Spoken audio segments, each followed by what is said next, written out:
El embrión de 2 células se dividió claramente en células separadas. Ya está aquí. Producen unas nuevas instrucciones, un nuevo grupo de genes de un animal adulto que se quiere copiar. La fecundación in vitro es una técnica por la cual la unión del óvulo y el espermatozoide. Ecco il legno della croce. En este Teleberry les contaremos una de esas historias que parecen sacadas de una película de terror, pero que son verdad. Afortunadamente está con final feliz. De un día para otro, una vecina de Bilbao, Verónica Patino, perdió la razón, la ingresaron en un psiquiátrico, luego entró en coma inducido hasta que los neurólogos de Basurto descubrieron que su demencia tenía un origen físico. Un pequeño tumor benigno en un ovario provocó esa demencia. Nos contará su historia y escucharemos al doctor Dalmau, uno de los médicos que diagnosticó por primera vez esa extraña enfermedad. Generalmente se manifiesta con síntomas psiquiátricos de psicosis aguda, alteraciones de conducta, conductas aberrantes. Imagínense encontrarse bien, despertarse y empezar a sufrir alucinaciones y brotes agresivos. Es lo que le pasó hace un año a una joven bilbaína que acabó primero en un psiquiátrico y luego en un hospital en coma inducido durante 100 días, hasta que los médicos descubrieron que toda su demencia tenía un origen puramente físico. Un tumor benigno en un ovario era el causante de su aparente locura. Cuando se lo extirparon, volvió a ser ella.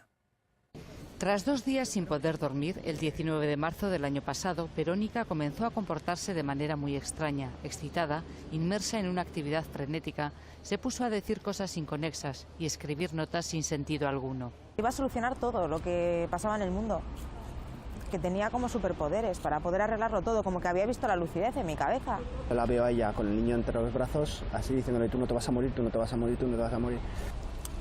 Le cogí porque realmente pensaba que se iba a morir. Sufría alucinaciones, parecía poseída. De hecho, semanas más tarde le diagnosticaron la enfermedad que, como se supo después, padeció la persona en la que se basaron para crear el personaje de la niña del exorcista. ¿Cuál era? Encefalitis autoinmune. Hay 16 enfermedades causadas por estos anticuerpos.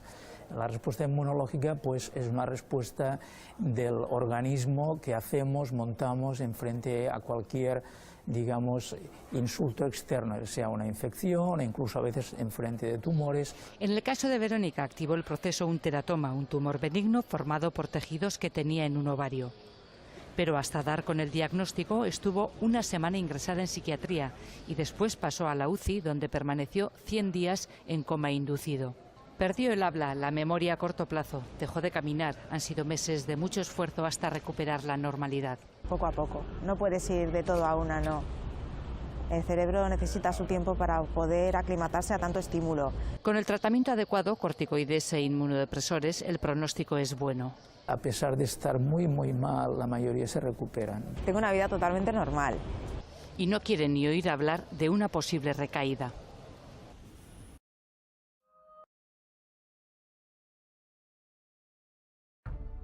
Paso número 1. Introducción.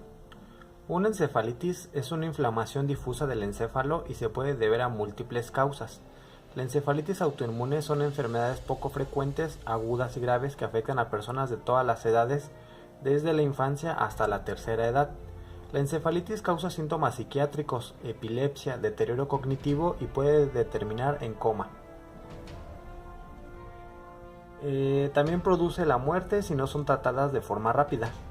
La encefalitis autoinmune es un diagnóstico cada vez más frecuente en niños y asociada principalmente a anticuerpos contra el receptor N-mentil de aspartato, NMDA, con su sintomatología psiquiátrica, encefalopatía, movimientos anormales o crisis epiléptica.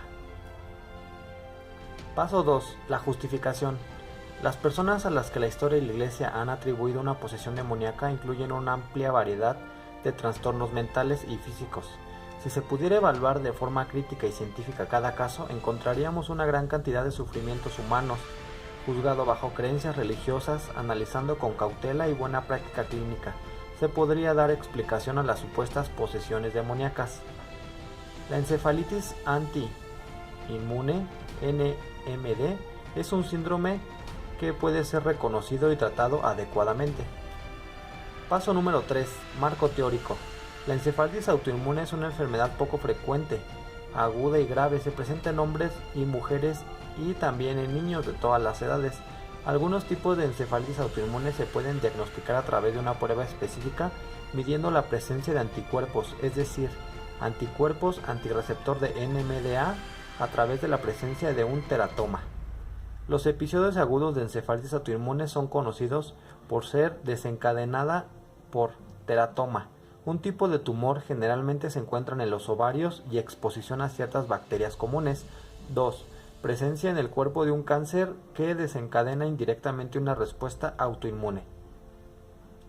Su diagnóstico es: cuando un paciente es diagnosticado con encefalitis deben recibir uno o más de los 4 tratamientos de primera línea. 1. La eliminación del teratoma, si está presente. Esteroides para reducir la respuesta inmune y la inflamación. Plasmaferesis para eliminar los anticuerpos dañinos de la sangre y la inmunoglobina intravenosa. El tratamiento son 3: rituximab, Celsep y Citosan. Encefalitis autoinmune, la enfermedad parecida a una posesión demoníaca. En el pasado, cuando una persona presentaba conductas o movimientos inexplicables, la respuesta automática era atribuir la situación a una posesión demoníaca. En la actualidad sabemos que existen enfermedades psiquiátricas y neurológicas que pueden desencadenar estos cuadros. La encefalitis es una condición que se produce cuando los anticuerpos producidos por el propio sistema inmunológico atacan los receptores MDA que se encuentran en una mayoría en el cerebro. Los receptores de NMDA son proteínas que participan en el control de los impulsos eléctricos en el sistema nervioso central. Sus funciones son esenciales para el juicio, la percepción de la realidad, la interacción humana, la formación y la recuperación de la memoria, así como también la actividad inconsciente. Los síntomas pueden ser muy variables. Puede comenzar con una gripe para luego sentir con déficit de memoria, trastornos del sueño, funciones del habla, hasta movimientos inusuales de extremidades, boca y lengua, inmovilidad repentina, pérdida de conocimiento, etc. Paso 4. Formulación preliminar del tema. ¿Qué se entiende por encefalitis autoinmune desde el punto de vista religioso y científico? Paso 5. Delimitación del fenómeno de la investigación del espacio geográfico. ¿Qué se entiende por encefalitis autoinmune desde el punto de vista religioso y científico en la población de UNIRREM en alumnos de Derecho? Paso número 6. Delimitación en el tiempo. ¿Qué se entiende por encefalitis autoinmune desde el punto de vista religioso y científico en la población de la UNIRREM en alumnos de Derecho entre los 20 y 25 años? Paso 7. Delimitación de la semántica. Nuestro título se enumera del 1 al 4, donde 1 es el término más sencillo y 4 el más complicado de entender. ¿Qué se entiende por encefalitis autoinmune desde el punto de vista religioso y científico en la población de la UNIRREM en alumnos de Derecho entre 20 y 25 años? Encefalitis, inflamación del cerebro, autoinmune, ataca las células sanas por error. Religioso, persona que profesa una religión. Científico, persona que se dedica a la investigación. Nota, no se cambiará el título. Paso 8. Definición de los objetivos de la investigación mediante los enunciados del propósito. El propósito a cumplir en esta investigación, por selección del equipo, fue: el propósito de esta investigación es analizar cuántas personas creen que la encefalitis autoinmune es una posesión demoníaca y cuántos saben que es una enfermedad. Paso 9. Determinación de los recursos disponibles. El tiempo invertido por cada uno de los miembros del equipo fue de 40 horas. El salario mínimo por hora fue de 80.04 pesos. El sueldo de cada uno de los integrantes fue de 3.200.6, que nos da un total de 12.806.4. Materiales utilizados durante el proyecto: PC, copias, impresiones, engargolados. 40 horas invertidas en el trabajo por cada miembro del equipo, salario mínimo de 80.04 y el sueldo fue de 3.201.6.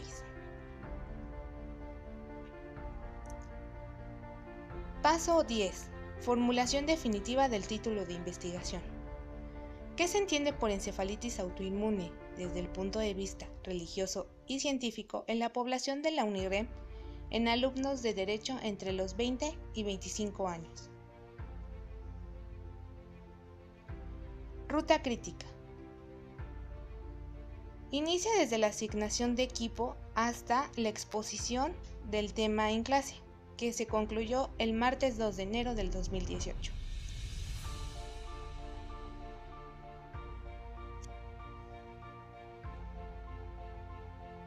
Paso 12. Desarrollo. Género, femenino y masculino. Encuestados: 27 mujeres y 33 hombres. El porcentaje fue del 55% en hombres y el 45% en mujeres. Pregunta 1. ¿Qué significa la palabra encefalitis autoinmune?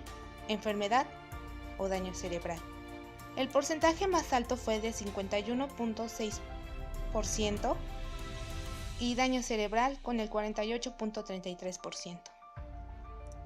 Número 2 planteada a los entrevistados fue: ¿crees en los exorcismos? El 31.67% de los encuestados dijeron que no y el 68.33% de los encuestados dijeron que sí. En la pregunta número 3, ¿cuál es tu religión?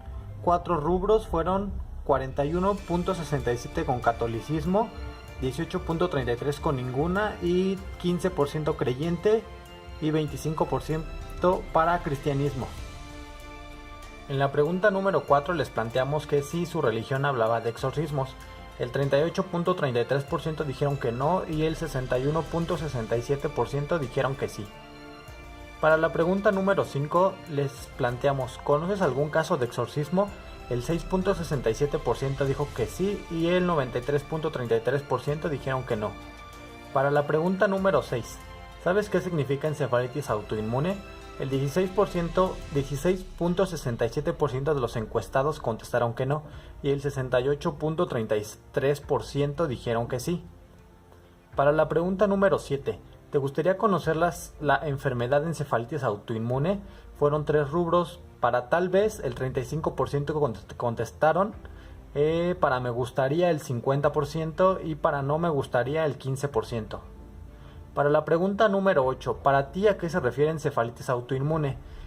Fueron 4 rubros: para no sé el 13.33%, un tumor o quiste 13.33% igual y para una enfermedad 71.67%.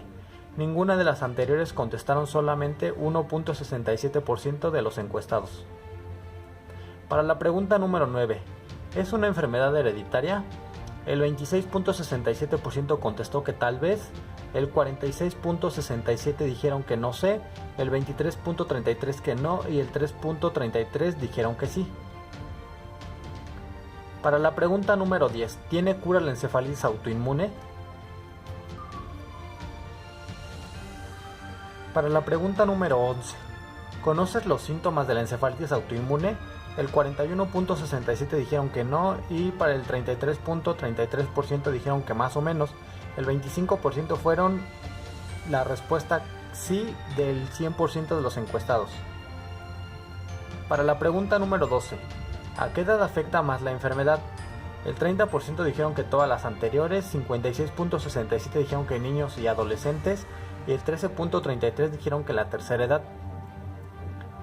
Para la pregunta 13, ¿crees en la encefalitis autoinmune pueda confundirse con la posesión demoníaca? El 68.33% de los encuestados contestaron que sí y el 31.66% dijeron que no. Para la pregunta número 14, ¿crees que haya tratamiento específico para la encefalitis autoinmune? El 86.66% dijeron que sí y el 13.33% de los encuestados dijeron que no. En la pregunta número 15, ¿qué crees que sea la encefalitis autoinmune? El 8.33% de los encuestados dijeron que una posesión demoníaca y el 91.66% dijeron que era una enfermedad. En la pregunta número 16, en casos severos de encefalitis, ¿qué afecta?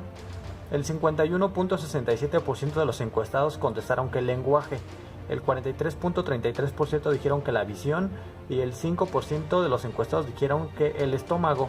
Esto nos da un 100% de los encuestados. En la pregunta número 17, ¿en qué película se observa dicha enfermedad? El 91.67 dijeron que El Exorcista, el 6.67 dijeron que en Rápidos y Furiosos y el 1.67 dijeron que en la película Eso. En la pregunta número 18, síntomas de la encefalitis autoinmune. El 81.67 de los encuestados dijeron que eran convulsiones, vómito y afasia. El 10% fueron sueño, hambre y sudor. Y el 8.33% dijeron que irritación, llanto y miedo. En la pregunta número 19, ¿es curable la encefalitis autoinmune? El 65% total de los encuestados dijeron que no.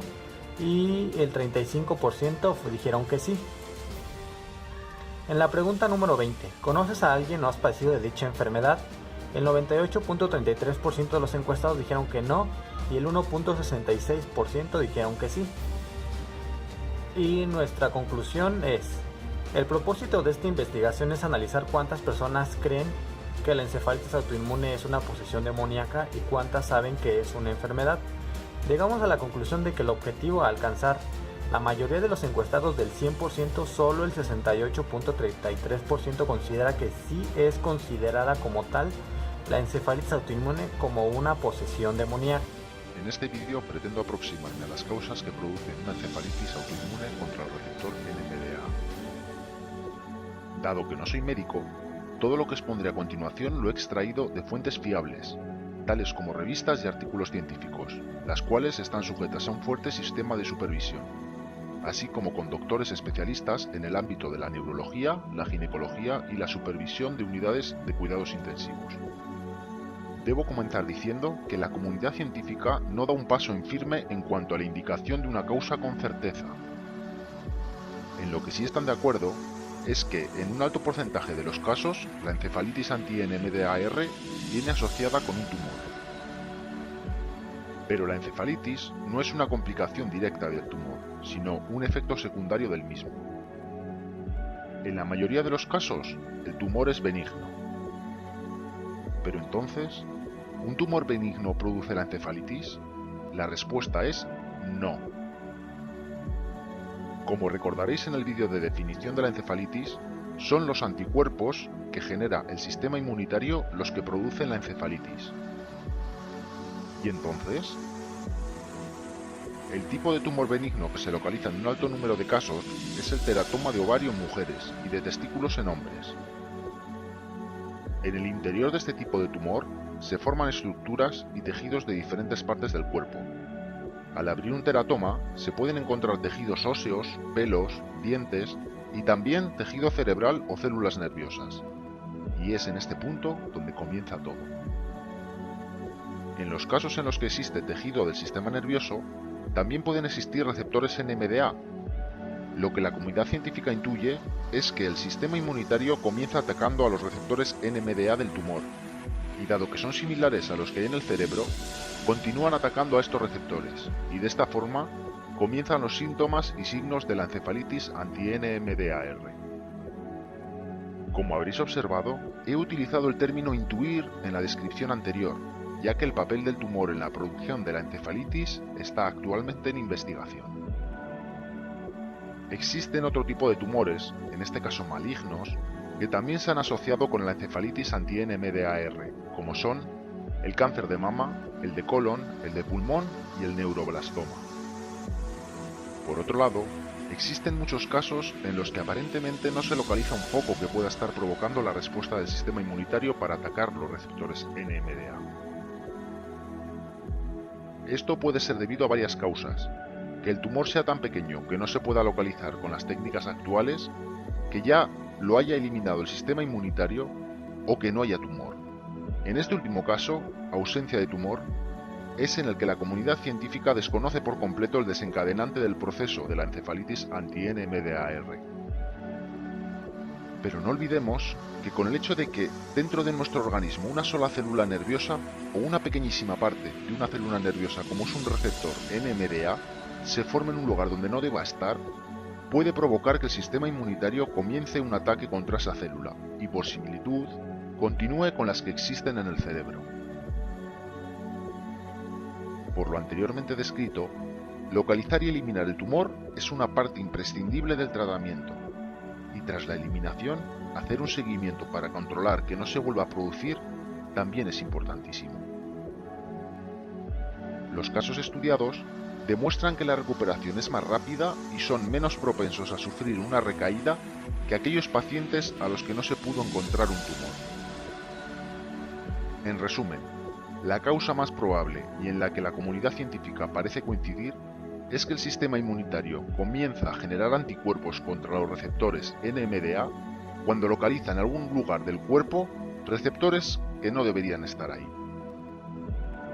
Espero poder haber ofrecido alguna respuesta al sinfín de preguntas que se nos plantean al encontrarnos con esta enfermedad. Un saludo y mucha fuerza de vuestro amigo Marc Vermatien.